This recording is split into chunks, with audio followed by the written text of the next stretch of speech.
Samuel, est-ce que vous pouvez vous présenter votre domaine s'il vous plaît? Salut Pascal, salut à tous. Donc Samuel Totoli, donc j'ai repris la direction du domaine Armand-Hurst à Turckheim. Donc ça fait maintenant 1 an.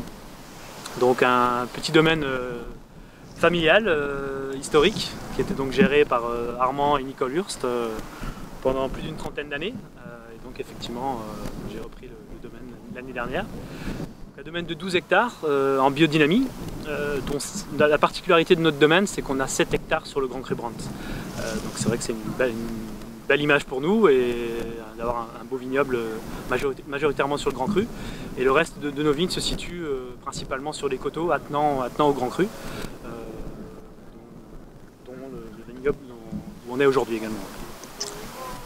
Vous y avez fait allusion, en bio certifié, en biodynamie apparemment en cours, c'est-à-dire? Exact, donc on a démarré la biodynamie dès la reprise du domaine, c'est-à-dire que le domaine a été repris, la culture de la vigne a été reprise dès 2016 en biodynamie.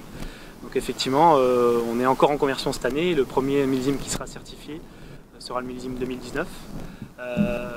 Il était important pour nous de faire ce passage-là, même s'il est vrai que le travail d'Armand par le passé était un travail déjà raisonné au niveau des traitements.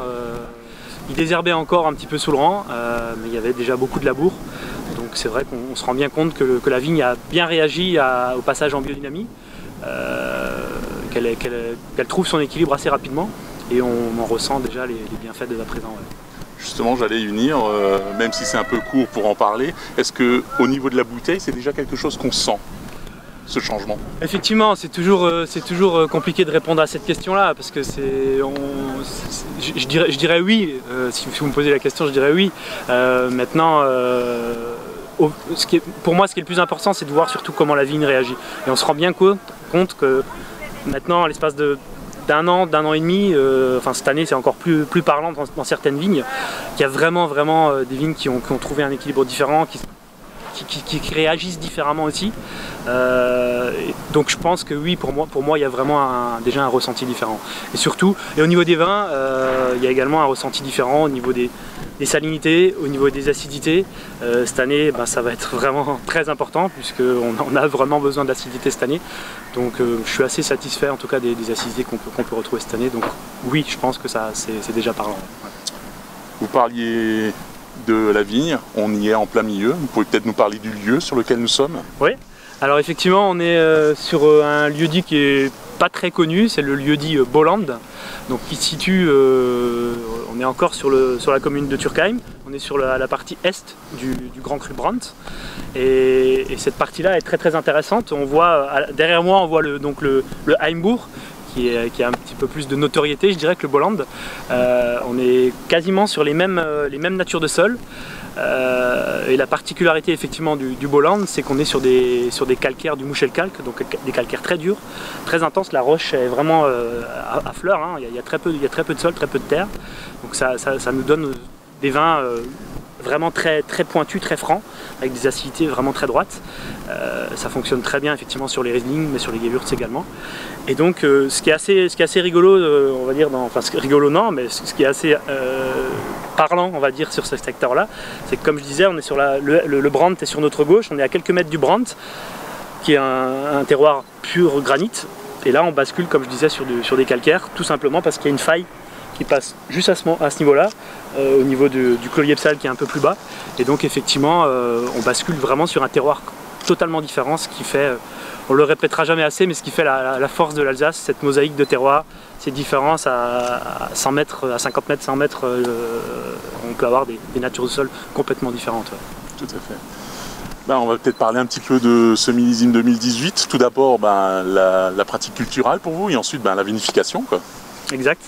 Donc effectivement un millésime 2018 je pense assez surprenant parce qu'on s'attendait à tout, et on a eu vraiment des conditions à la fois d'humidité, des conditions de sécheresse assez intenses, donc on ne savait pas vraiment à quoi s'attendre.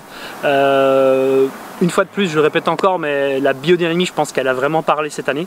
Ça nous a vraiment permis d'avoir des équilibres dans les vignes qui nous ont permis justement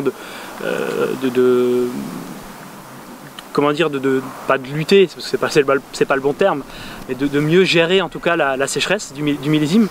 Parce qu'effectivement, on a eu un printemps assez humide, assez pluvieux, beaucoup d'eau.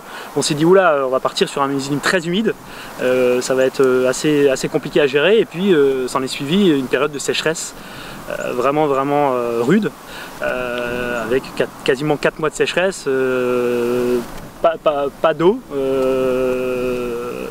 Donc sur nos sols granitiques, ça a vraiment été compliqué. Et ce qui a fait la différence, clairement, c'est à la fois le travail des vignes, la gestion aussi des rendements. Ça, c'était vraiment primordial cette année pour pouvoir avoir des maturités abouties. Et franchement, je suis assez content du millésime qu'on rentre jusqu'à présent. On a encore quelques raisins à rentrer durant les 10 prochains jours, dont quelques vendanges tardives qu'on a déjà faites la semaine dernière. Parce que malgré les conditions sèches qu'on a, on a quand même un développement de botrytis qui est en place, pas mal de pourriture noble cette année. Donc franchement, je suis assez content du millésime. Au niveau de la vinification, ça se passe aussi très bien parce que les raisins étaient vraiment très sains, donc on n'a pas eu de problème au niveau des vinifications. On a pu faire des pressurages vraiment comme on le souhaitait, des pressurages assez longs. Et il est vrai que les vinifications se passent très bien. Ça fermente assez vite, les profils fermentaires sont bons et ça fermente assez vite, mais je suis assez confiant pour la suite. Donc si je dois résumer, un millésime stressant et à l'arrivée finalement un satisfait. Exactement, un millésime plus que stressant puisqu'on ne savait vraiment pas à quoi s'attendre et puis au final effectivement je pense qu'on va être sur une belle réussite. Ouais. Exactement. Pour finir, parlons des nouveautés du domaine. Oui, alors effectivement, en un an, il y a déjà eu quelques petites nouveautés. Bien sûr, l'objectif pour nous, c'est de mettre en avant les terroirs, c'est de mettre en avant les lieux-dits. Donc on a fait un travail de sélection parcellaire beaucoup plus précis que ce qui était fait par le passé. Donc on revendique plus de lieux-dits à partir du millésime 2017, entre autres le lieu-dit Rothenberg, qui a déposé un dossier de premier cru qui verra peut-être le jour. Rothenberg de Winsenheim, je précise, parce qu'il y en a d'autres. On a également lancé une nouvelle cuvée avec un nom un petit peu original qui s'appelle Sirop, qui est une ancienne variété de Sylvaner à peau rouge. Donc on a travaillé en macération aussi sur le millésime 2017. Donc ça c'est également une petite nouveauté à découvrir. Voilà. Et donc pour la fin de l'année, beaucoup de choses prévues pour le domaine en œnotourisme, parce que je sais qu'en règle générale, aux environs de Noël, vous avez toujours une actualité. Exactement, on va renouveler l'opération qu'on a fait l'année dernière. C'est cette animation durant la période du mois de décembre, spécifiquement pour Noël, d'accord, mai et vin. Alors cette année, on va essayer de recentrer un petit peu. L'année dernière, on est parti un petit peu sur les 5 continents. Sur les 5 continents, voilà. On va essayer de recentrer un petit peu plus sur les produits locaux, sur les produits français, spécifiquement en bio ou en biodynamie. Et on va renouveler en tout cas cette opération, ça c'est certain, avec des accords peut-être moins originaux que l'année dernière, mais tout aussi intéressants. Donc de belles choses en perspective. De belles choses en perspective, exactement. Merci Samuel. Merci à toi.